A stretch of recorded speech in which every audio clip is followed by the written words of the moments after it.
السلام عليكم ورحمة الله وبركاته. بسم الله الرحمن الرحيم. الحمد لله والصلاة والسلام على سيدنا رسول الله وعلى آله وصحبه ومن والاه. All praise is due to Allah subhanahu wa ta'ala, and may the best of peace and blessings be Prophet Muhammad sallallahu alayhi wa sallam. Tonight with one of the great companions, Abu-Tharr Al-Gifaarie, one of the people who accepted Islam very early. It is said to be for him to be the fourth or the fifth or sixth person. He was in the first 10 people to accept Islam. He was not from Mecca, he was rather from Al-Gifaarie, which used to reside somewhere between Mecca and Medina. And it was a little tribe that the main thing that they did at this time, they were highway robbers. They were at the route of caravans, and they used to stop people and rob them. But for some reason, subhanAllah, there is goodness in everybody. There is goodness in everybody, even if they could be a highway robbers. Abu-Tharr, even though that was his job, or that was what he did, he knew that all of that religion that his tribe and other tribes were following is not right. Doesn't make sense. Didn't make sense for him. So the minute he heard that there was a prophet in Mecca, somebody who was calling, he's having a different message, he started asking about him, and he was collecting any information that he could get, but at this time it was hard to get information. So he asked his brother Anis to go get him any news from Mecca. And Anis left, and he investigated somehow and came to him, and he said it was not easy. He came and he went and came back. That's probably took a couple of months or something, or maybe weeks. And he said, I found somebody who is calling people to good, and everything I came to know about him was good, but his people is taken very hostile actions against him. He said, well, he didn't give me anything like real information that I was looking for. He decided to go by himself. He went by himself, and he was there. His brother warned him. He said, don't make it like public, like you are looking for him, because you'll be in trouble. Anybody who is talking about this is in trouble in Mecca around that time. So he came all the way to Mecca, and he stayed in Al-Kaaba. Somehow he was just looking around, not talking or anything. Ali ibn Abi Talib saw him, passed by him, and he saw him like all day, and then it was night, and he was still there. He said, you look like a stranger. Would you come with me to my home? And he came with him to his home. He spent the first night. Another narration mentioned he spent like 2 nights with him without asking him nothing, because he didn't know whether he supports, he's with or against, so he didn't know nothing. But Ali ibn Abi Talib the next day, he hosted him for this night, and he left the next day. He found him in the masjid. He said, is it not time for the person to go home, or looks like you're looking for something. What is it that you're looking for? Come to my house. He took him to his house, and he asked him again, and he said, I'm not going to tell you unless you promise you're not going to take any reaction anyhow. He said, yes, go ahead. He said, I heard about the messenger of God that I'm coming to ask about him.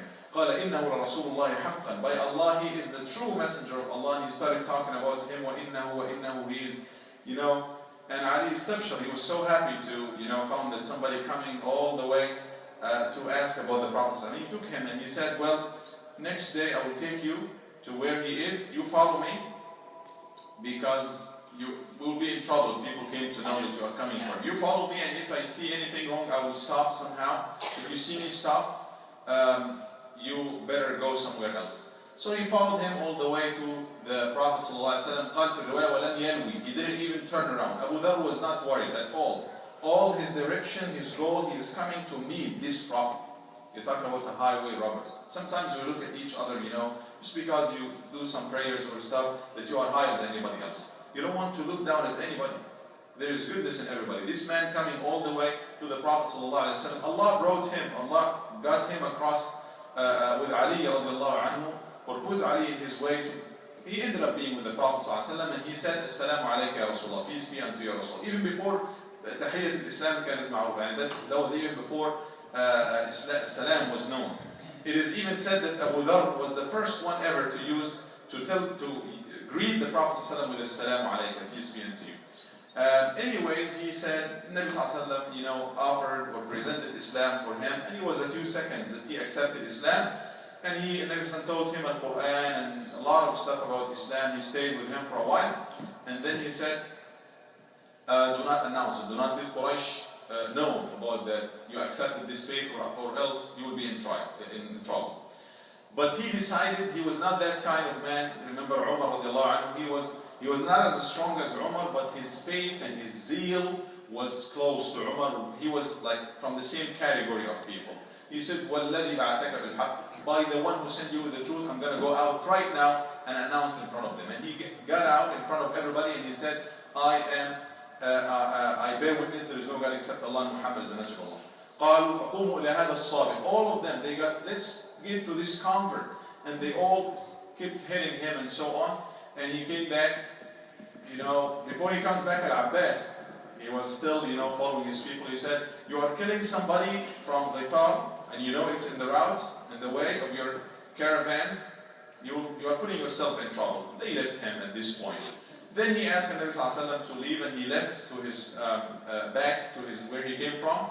And subhanAllah, it will be a reason that Islam will get to Gifar. He called his brother, he accepted Islam. He called his mother, she accepted Islam. And he spent some time calling a lot of people, and many of them accepted Islam. And some, you know, it took them some time. And he stayed there in his tribe until it was around Hijrah time that people, big portion of these people accepted Islam, but some of them said, let's wait until this messenger comes by us, because they knew he is going to travel or migrate somehow to Medina. And many of them accepted Islam. When the Nabi Sallallahu Alaihi Wasallam migrated, and even after Uhud, well, all the way to Al-Khandaq, and after Al-Khandaq, you're talking about after Hijrah, he was there, Abu-Dharr. And the Nabi Sallallahu Alaihi Wasallam made dua to Israel. قال أسلم سلمها الله وغفار غفر الله لها. The tribe of Ghifar, Allah will forgive them, and the tribe of Aslam, Allah will make peace, will give them peace. Then he decided to come to the Prophet ﷺ after Hijrah, stay with him and serve him and be around him. He was with him for the few years to come, but then he decided after the Nabi ﷺ passed away, he decided that المدينة ما شرفت إلا بسيدها وما يعني استضاءت إلا بنور يعني رسولنا صلى الله عليه وسلم. He was there just because of the Prophet ﷺ. The Prophet ﷺ passed away. He decided to leave. He left to Badiyat al-Sham, to the suburbs of Sham, of Syria, and he stayed there for a while, and then he stayed there Abu Bakr, the time of Abu Bakr, the time of Umar, all of it, and part of the time of Uthman, and then he moved to Damascus, the city. He found he was some kind of person that should be okay, that, you know, following a very simple way of life or lifestyle, and he was even taking it a little strict, rather than, you know, Muslims, the living standard was growing from the time of the Prophet ﷺ, time of Abu Bakr, especially in the time of Umar, and then Uthman, and especially the leaders and so on, Muawiyah in Sham. They started getting palaces and, you know, a lot of sources of income, so they had a lot of money. When Abu-Dharr moved to the city, Damascus, and he found people like, you know, living this kind of life, he didn't like it at all. And he disagreed with Muawiyah about like an ayah like إِنَّ الَّذِينَ وَالَّذِينَ يَكْنِزُونَ الذَّهَبَ وَالْفِضَّةَ وَلَا يُنْفِقُونَها فِي سَبِيلِ اللَّهِ. Allah Jalla is threatening those who keep the gold and silver, like keeping them, not giving them away for the sake of Allah. Allah will punish them, and he mentioned different kind of punishments. Muawiyah said that's for the people of the book, because this is in the context of people of the book who used to keep it for themselves and stuff. He said no, it's for us and for them. And he didn't want Muawiyah to keep anything. He wants him and all Muslims to spend away and give away any extra. They just enjoy what they have, and any extra they have to share it. That was his view. That was his. He gave hard time to Muawiyah. Muawiyah was the leader of Sham at this time. So he sent to Uthman al-Khalifa back in Medina, and Uthman decided to call him or summon him. He called Abu-Dharr, and he stayed with Abu-Dharr in Medina. Also, he found people also, even in Medina, started owning lands and stuff. In the time of the Nabi Sallallahu Alaihi Wasallam, it was so simple life, nobody owns that much. But he found people, Talha and everybody else, they have their land, they have their different sources of income. and he didn't like it much, and he was opposing that. So he started also, you know, having some opposition or some arguments with some people. And then he asked Uthman, asked permission from Uthman. He said, well, it looks like it's better for me to move away to somewhere closer to you, suburbs of Medina, but I don't want to be, you know, having all of these issues. And Uthman allowed him, and he went to Al-Rabada, a city or a village actually, a little village, small, very small village around Medina, in the suburbs of Medina. And subhanAllah, that was his, he didn't want to even eat more than he used to eat in the time of the Prophet ﷺ. He ate as simple as he used to eat in the Prophet. He lived the same life standard that he lived. He's somebody that didn't want to change nothing from his own life, even lifestyle, than it was in the time of the Prophet ﷺ. So much so that somebody visited him one day and in his house, and he said, Ya Abu-Tharr, ayna mata'uk? Where is your household? I don't see anything. He said, Inna lana baytan hunak. We have a house there, meaning in Al-Akhirah. We have a house there that we send our good household to it. We ship it to the house that we have there. He said, but you have to have some here. You have to have some household also here, but some stuff to enjoy.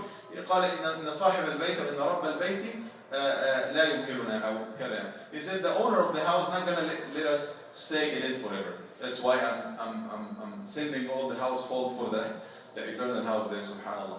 And he lived this kind of life. One final situation before we talk about his death. That happened to him in Ghazwat Dabour, when in the time he was in Medina with the Prophet ﷺ, and he was taken this kind of strict way. It was Tabuk, and it was harsh, and Muslims had to travel from Medina all the way to suburb of, like borders of Jordan. Tabuk nowadays, it's still in Saudi, but like 1,000 miles or so, close to 1,000 miles. And it was in the middle of the summer. We discussed all the details about it, and some Muslims did not join. Munafiqun, the hypocrites, along with very few of those who were true, but they didn't join. Abu-Tharr joined them, but he had a very weak camel. He was not able to keep pace with them, like with the entire caravan. He was left way behind. And when his camel was not able to even move any further, he got his own, subhanAllah, mata'a, his own stuff, and he carried it on his shoulder, and he kept following them. Muslims camped somewhere in the middle, and they started looking, and they were missing a few people. Where is such and such? Where is such and such? Until they said, Nabi kept telling them, if Allah knows something good about them, He will bring them. He will cause them to join us or something. They mentioned Abu-Tharr, he said the same about him. Until they saw somebody coming from the horizon, walking by himself and coming, trying to join them. And Nabi يقول, قال, كن أبا ذر, be Abu-Tharr. Like he wanted him, he hoped that he would be Abu-Tharr, and he turned, after he came close, he turned to be Abu-Tharr رضي الله عنه. وقال, يعني at this time, النبي صلى الله عليه وسلم قال, رحم الله أبا ذر وكذا, يعني يمشي وحده ويموت وحده ويبعث وحده. May Allah have mercy on Abu-Tharr. He is walking by himself alone, and he will die alone by himself, and he will be resurrected in the day of judgment by himself. And we mentioned that at the end of his life, in the time of Uthman, he decided to stay at this little, very little city there that almost nobody was there, very few probably families or people. He passed away in there, and one of the Sahabah passed by him, I think it was Khabbab or so, and he said, you know, he prayed for him and everything, and he quoted this hadith, may Allah have mercy on Abu-Tharr. He walks by himself, and he dies by himself, and he will be resurrected also by himself. رحمة الله على أبي ذر وعلى أصحاب الرسول صلى الله عليه وسلم أجمعين، وصلى الله كان على هديهم وأن يحشرنا معهم يوم الدين. اللهم آمين. جزاكم الله خيرا، وصلى الله على سيدنا